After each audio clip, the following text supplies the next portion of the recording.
Hi all, welcome back to my channel. ಇಂದಿನ ವಿಡಿಯೋದಲ್ಲಿ ತುಂಬ ರುಚಿಯಾದ ಕ್ರಿಸ್ಪಿಯಾಗಿ ಮತ್ತು ಸಾಫ್ಟಾಗಿ ಮಾಡೋವಂಥ ಒಂದು ಸೋಯಾ ಚಂಕ್ಸ್ ಕಬಾಬ್ ಹೇಗೆ ಮಾಡೋದು ಅಂತ ನಾನಿಲ್ಲಿ ತಿಳಿಸ್ಕೊಡ್ತಾ ಇದ್ದೀನಿ. ತುಂಬಾ ಸಾಫ್ಟಾಗಿರುತ್ತೆ ಮತ್ತು ತುಂಬಾ ಕ್ರಿಸ್ಪಿಯಾಗಿರುತ್ತೆ. ಮಕ್ಳಿಗೆ ತುಂಬಾ ಇಷ್ಟ ಆಗುತ್ತೆ. ಹಾಗೆಯೇ ಯಾರು ಸಡನ್ ಗೆಸ್ಟ್ ಬಂದರೆ ಇದು ಬೇಗನೆ ಮಾಡೋವಂಥ ರೆಸಿಪಿ ಕೂಡ. ಈ ವಿಡಿಯೋ ನಿಮ್ಗೇನಾದ್ರು ಇಷ್ಟ ಆದರೆ ದಯವಿಟ್ಟು ಒಂದು ಲೈಕ್ ಮಾಡಿ, ಶೇರ್ ಮಾಡಿ. ಯಾರೆಲ್ಲ ನನ್ನ ವೀಡಿಯೋಸ್ ನೋಡ್ತಾ ಇದ್ದೀರಾ ದಯವಿಟ್ಟು ಒಂದು ಸಬ್ಸ್ಕ್ರೈಬ್ ಮಾಡಿ ಅಂತ ಹೇಳ್ತಾ ಈ ವಿಡಿಯೋನ ಸ್ಟಾರ್ಟ್ ಮಾಡೋಣ. ಇಲ್ಲಿ ನಾನು ಒಂದು ಸೋಯಾ ಚಂಕ್ಸ್ನ ಒಂದು ಹಾಫ್ ಆನ್ ಅವರ್ ನೆನೆಸಿ ಅದನ್ನು ಚೆನ್ನಾಗಿ ಹಿಂಡ್ಕೊಂಡು ಇನ್ನೊಂದು ಬೌಲ್ಗೆ ಶಿಫ್ಟ್ ಮಾಡ್ಕೊಂಡಿದ್ದೀನಿ. ಶಿಫ್ಟ್ ಮಾಡ್ಕೊಂಡಿದ್ದ ನಂತರ ನಾನಿಲ್ಲಿ ಒಂದು ಸ್ಪೂನ್ ಶುಂಠಿ ಬೆಳ್ಳುಳ್ಳಿ ಪೇಸ್ಟು, ಹಾಗೆಯೇ 1 ಸ್ಪೂನ್ ಗರಂ ಮಸಾಲೆ, ಹಾಗೆಯೇ ಒಂದು 2 ಸ್ಪೂನ್ ಕಾರ್ನ್ಫ್ಲೋರ್ನ ಆ್ಯಡ್ ಮಾಡ್ಕೊತಾ ಇದ್ದೀನಿ. ಇಲ್ಲಿ ಅನಂತರ ನಾನಿಲ್ಲಿ ಸ್ವಲ್ಪ ಮೊಸರನ್ನು ಕೂಡ ಹಾಕ್ಕೊತಾ ಇದ್ದೀನಿ. ಒಂದು ಚಿಕ್ಕ ಕಾಫಿ ಕಪ್ಪಲ್ಲಿ 1/4 ಕಪ್ಪಷ್ಟು ನಾನಿಲ್ಲಿ ಮೊಸರನ್ನ ಆ್ಯಡ್ ಮಾಡ್ಕೊತಾ ಇದ್ದೀನಿ. ಕಪ್ಪಲ್ಲಾದರೆ, ಸ್ಪೂನಲ್ಲಾದರೆ ನಾನಿಲ್ಲೊಂದು 3ರಿಂದ 4 ಸ್ಪೂನ್ ಮೊಸರನ್ನ ಹಾಕ್ಕೊತಾ ಇದ್ದೀನಿ.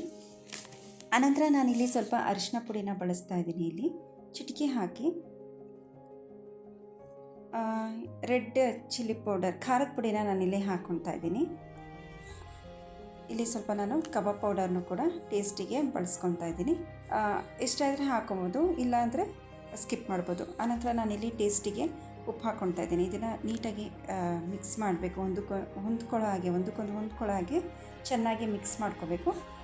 ಆನಂತರ ನಾನಿಲ್ಲಿ ಸ್ವಲ್ಪ ಅಕ್ಕಿ ಹಿಟ್ಟನ್ನು ಕೂಡ ಹಾಕ್ಕೊತಾ ಇದ್ದೀನಿ. 2 ಸ್ಪೂನಷ್ಟು ಅಕ್ಕಿ ಹಿಟ್ಟನ್ನು ಹಾಕ್ಕೊತಾ ಇದ್ದೀನಿ.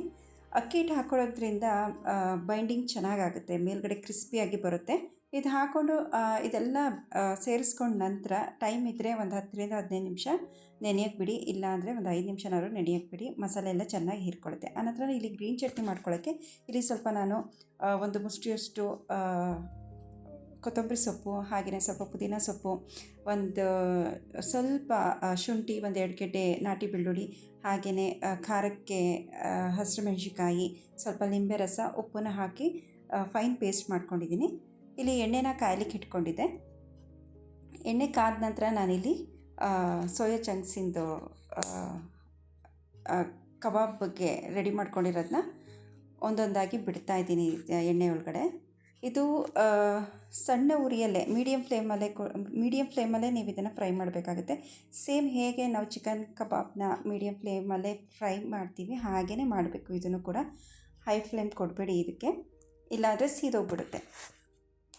ಸಣ್ಣ ಉರಿಯಲ್ಲೇ ಆದಷ್ಟು ಬೇಯಿಸ್ಕೊಂಡು ಗೊತ್ತಾಗುತ್ತೆ. ಇದು ಸ್ವಲ್ಪ ಗೋಲ್ಡನ್ ಬ್ರೌನ್ ಬರಬೇಕು, ಅಲ್ಲಿವರೆಗೂ ನಾವು ಇದನ್ನು ಫ್ರೈ ಮಾಡ್ಕೋಬೇಕಾಗುತ್ತೆ.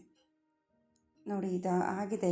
ಇವಾಗ ನಂದು ತುಂಬಾ ರುಚಿಯಾಗಿರುತ್ತೆ. ಸೇಮ್ ಚಿಕನ್ ಕಬಾಬ್ ಹೇಗೆ ಬರುತ್ತೆ ಹಾಗೇ ಟೇಸ್ಟ್ ಬರುತ್ತೆ. ಇದು ಒಮ್ಮೆ ಟ್ರೈ ಮಾಡಿ, ಮಕ್ಕಳಿಗಂತೂ ತುಂಬಾ ಇಷ್ಟ ಆಗುತ್ತೆ.